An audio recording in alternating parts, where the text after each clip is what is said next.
1281 buts, 1363 matchs joués, champion du monde 3 fois, ambassadeur du mondial 2014 au Brésil, ballon d'honneur en 2014. Edson Arantes do Nascimento, dit Pelé, est incontestablement une légende de notre sport. Et aujourd'hui, je souhaitais revenir sur ce joueur et vous raconter 10 anecdotes sur ce joueur exceptionnel qui a marqué les débuts du football, ou plutôt les années 50 du football. C'est parti pour le générique.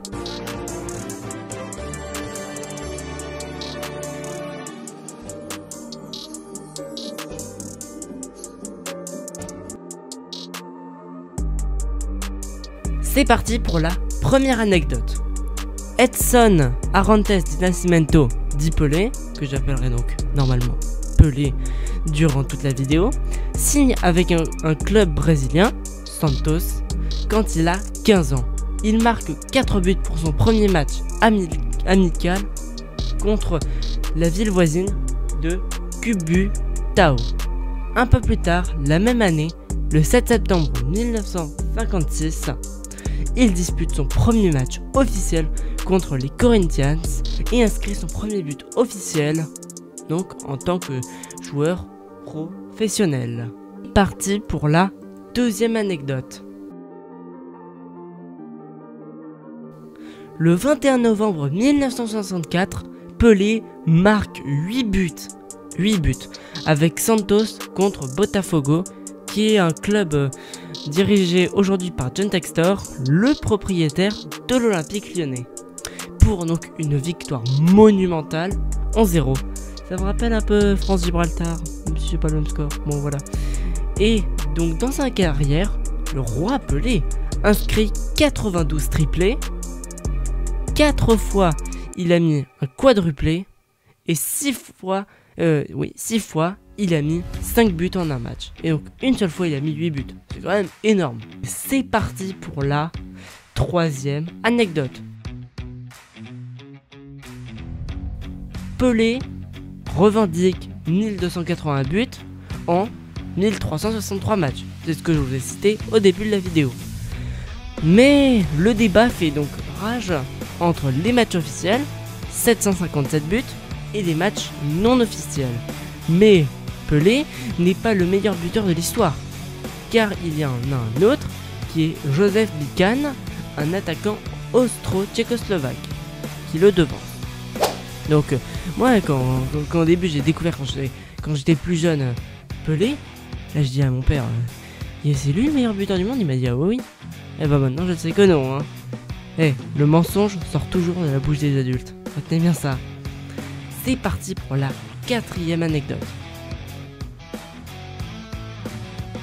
Pelé, en plus d'être surnommé le roi Pelé, c'est aussi le roi de la pub. Car lors du mondial 1970, Pelé refait ses lacets durant de longues secondes avant chaque coup d'envoi d'un match, donné donc, par le Brésil. Objectif, obtenir les gros plans de la télévision sur ses crampons siglés Puma, son équipe en entier. Vous vous rendez compte, le mec, c'est un peu comme si moi je faisais un placement de produit. À chaque fois que je commence une nouvelle anecdote, je donne un nouveau sponsor. Ou si j'étais sponsorisé par NordVPN, à chaque fois je dis télécharge NordVPN, télécharge NordVPN. Ça doit être un peu quand même saoulant pour les téléspectateurs. On est parti pour la cinquième anecdote. Grâce à ses exploits, Pelé a des homonymes partout dans le monde, sur et hors du terrain. L'un des footballeurs les plus célèbres d'Afrique est né Abedi Ayou, mais il est devenu célèbre en tant que Abedi Pelé. Ça vous dit peut-être quelque chose? C'est oui, pour vous les fans de l'OM, c'est lui qui a fait la passe décisive à Basile Boli en 1993 qui nous a permis d'avoir l'étoile sur le maillot. Après, dans les années 50, il y avait 43 511 personnes appelées Edson au Brésil. 2 décennies plus tard, après que Pelé a marqué plus de 1000 buts et remporté 3 fois la Coupe du Monde, comme je le dis en début de vidéo, le nombre était passé à 111 000 selon l'institution brésilienne de géographie de statistiques. Vous vous rendez compte? C'est énorme. Après, on est parti pour la 6e anecdote. Le 19 novembre est consacré au jour Pelé. C'est le jour de l'anniversaire de ses 1000 buts. Il les a inscrits au Maracana en 1969. Et ce jour-là, ils affrontaient le Vasco de Gama. C'est l'actuel club de Dimitri Payet. Alors que le club, donc Santos, lançait une attaque, il y a eu une faute en surface de réparation pour Santos. Et qui de mieux pour le tirer? Eh bien Pelé. Pelé s'avance et marque donc son 1000e but. Immédiatement, il se précipite vers la cage pour embrasser le ballon. Dans sa tête, il aurait dit simplement mon 1000e but. Tandis qu'autour de lui, les supporters et son équipe se jettent sur lui en hurlant « Oreille, oreille », ça veut dire « Au roi, le roi ». Il a fallu 30 minutes pour que le jeu puisse reprendre après son penalty. C'est énorme quand même. C'est énorme. C'est énorme. Énorme. Attends, on peut quand même dire que 1000 buts, ça se fait. C'est parti pour la 7e anecdote. Durant le mondial 1970, il y a les buts de Pelé, mais aussi ses coups de génie, qui ne finissent pas toujours au fond des filets, certes. Et donc je vais vous parler de 3 actions légendaires lors de cette Coupe du Monde qui ont marqué l'histoire du football. Son premier, c'était un lob lors du match d'ouverture contre la Tchécoslovaquie, le 3 juin 1970, avec une victoire 4-1.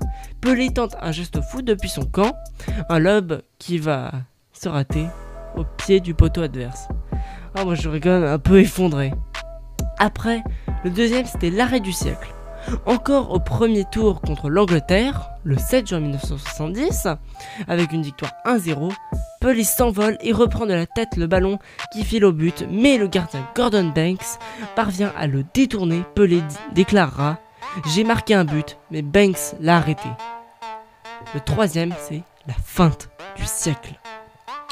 Lors de la demi-finale de ce mondial, contre l'Uruguay, victoire 3-1, le 17 juin 1970, Pelé réussit une feinte hallucinante en forme de grand pont sans toucher le ballon sur le gardien Mazurkiewicz, élu meilleur gardien du tournoi.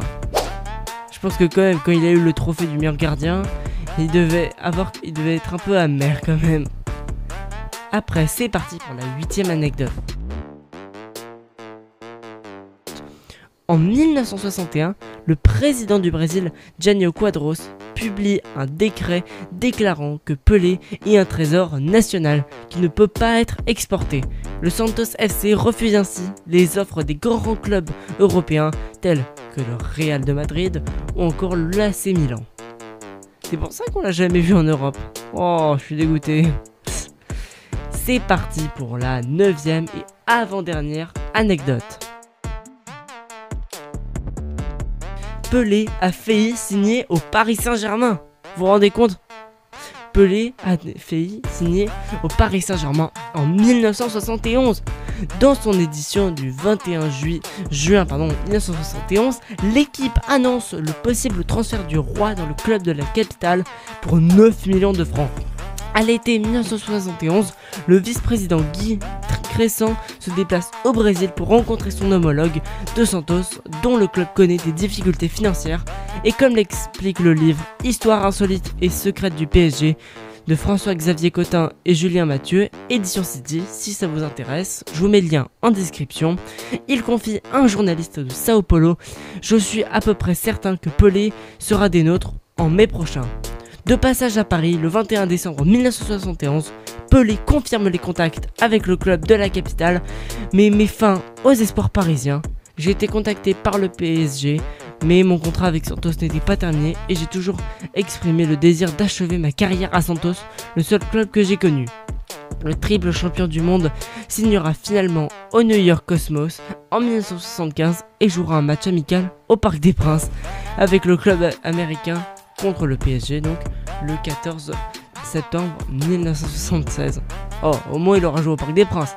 C'est parti pour la 10e et dernière anecdote. Pelé est myope. Et cela aurait pu lui coûter sa place au Mondial 70, car le sélectionneur du Brésil pourrait s'en servir de prétexte. Comme il le raconte dans son autobiographie, cela ne m'a jamais affecté au cours des années, mais Saldanha faisait comme s'il avait découvert une défiance très grave. Saldanha était le sélectionneur de l'époque, mais après Mario Zagallo sera finalement le sélectionneur et donc acceptera que Pelé joue ce mondial. Je vais vous raconter une anecdote bonus. Peut-être que certaines personnes connaissent Larbi Ben Barek, un joueur qui a joué avec l'équipe de France, qui a fait que des matchs amicaux, mais qui a épaté les foules par son génie, son talent, ses gestes techniques. On le surnommait la perle noire, car il était de couleur noire et d'origine africaine.